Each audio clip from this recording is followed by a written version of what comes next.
Today, we're going to be talking about accidentals. All right, accidentals. Although I don't like to call them accidentals, but then that's the general name. They are called accidentals. Because I believe that they are intentionally added to music. Okay, so that's why I don't want to call them accidentals. But then they are popularly called accidentals.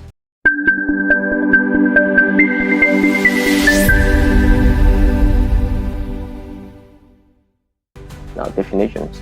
Now, there are symbols added to a musical note to either increase the note by a semitone or by a full tone.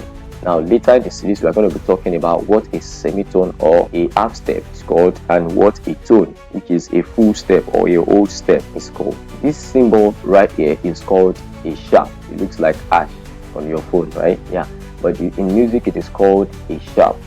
And then it is applied to increase a note by a semitone or by a half step. All right, and then we have this one that looks like letter B. It is not letter B. I mean small letter B, but it is not. It is called a flat. In music, it is called flat, and it is applied to reduce a note by a semitone. Okay, and then this one that looks like letter G is not letter G. It is called a natural or a major. Yeah, so it naturalizes a particular note. Now, what this does is that, let's say you have already sharpened a note or flattened a note in the course of the music, and you want to return the note to its particular state, that is removing the sharps and the flats. You just add a natural symbol. Now, it removes the sharps and the flats and returns the note to its original self. Okay, now let's look at this illustration right here. Now, I hope you have not forgotten this particular symbol here is called what? It's a clef. Okay, now the note that is being used, this, what's the name of this note? Yeah, of course, it's a semi-brief, and it has how many beat counts? It has 4.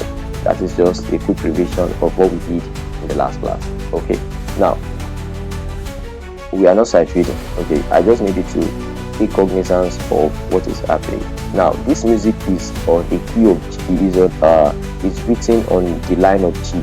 Okay, now below here is a structure, a sample or a dummy piano that you can use to. So this is G right here. That's the key of G. Now you can see that this particular note here, this is G. That's G major. The next one, because we have this flat, okay, before it, that note has been flattened. It is no longer G, it is now G flat. Okay, now this one has natural written on it.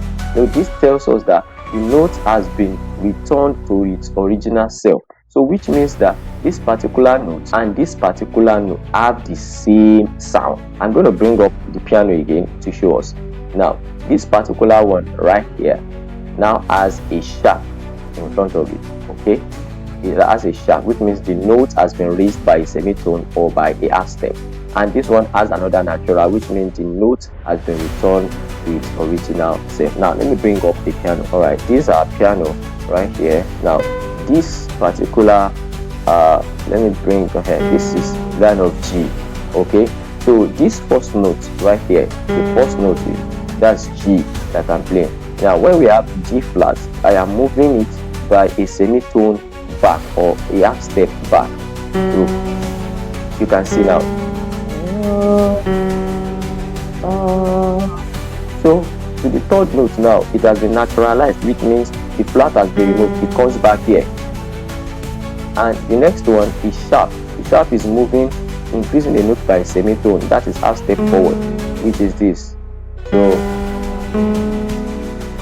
and then we now have the notes naturalized by it comes back to this. So if I'm to play this simple piece on your screen on the keyboard, I'm going to go this way. This is G, G flat, flat to G, G sharp, and then back to G. So that is what is being done. Okay, that is what is being done, and I hope you understand this. You can always go back to the video, you can pause, rewind, so that you understand what is done. Now let's look at another illustration. I've already talked about the music alphabet and you already understand that. Now this is a key we're talking about two keys here now. This is A and B. Okay, usually in the structure there is a two-step to move from A to B, which is from step 1 and then step 2. That is why A is a tone or a whole step to B. Are you getting it now? Now when you are moving forward, you are increasing a note by a semitone, right? You are going from left to right.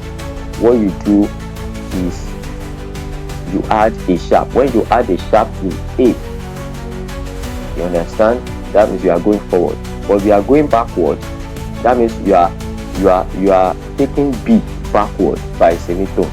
Now on your way to the right, this way, you have added a sharp to A. Are you getting now? The destination is to arrive at this center here. That's the destination, is to arrive at this center here. Now is either you add a sharp to A or you add a flat to B, which means you are taking B backward or you are taking A forward. You arrive at the same destination. Is that taken? So right now, so what happens is that this particular note in the middle becomes A sharp or B flat. Now it is still the same key. I'm bringing back the keyboard so that you will understand what I mean. I'm going to play the key of A. Okay, this is A right here. Yes, don't worry, you get to know how I know all of these things. We are going to talk about that later. All right, now this is A. So is either A sharp, which is here, that is I'm taking A forward by a semitone, A sharp, or I'm taking B backward by a semitone. You can see we are arriving at the same place.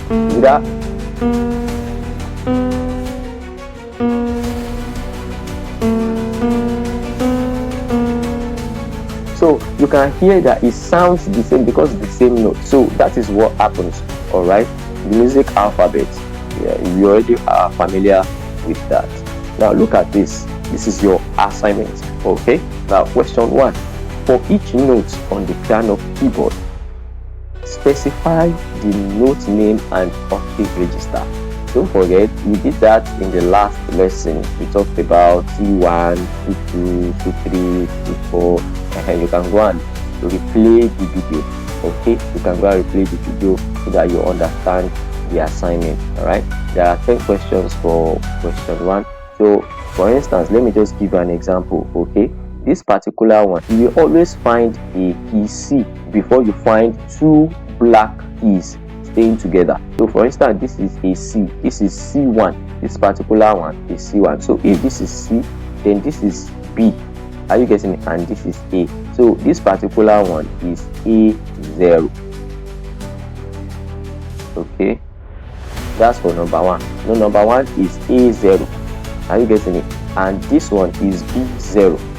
This is going to be C1, D1, E1, F1. So this number 2 will be F1. I think I have helped you enough. Okay, this is F1.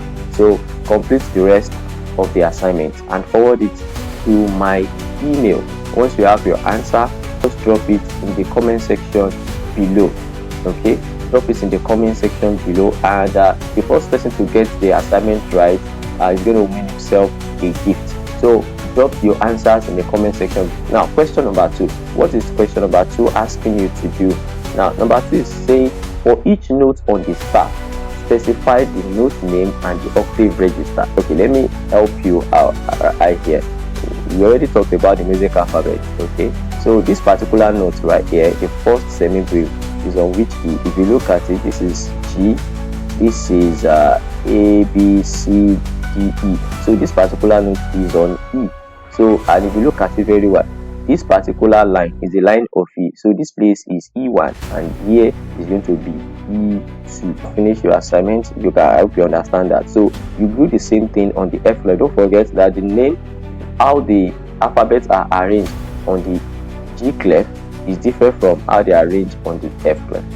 Alright, so do your assignment and drop your answers in the comment section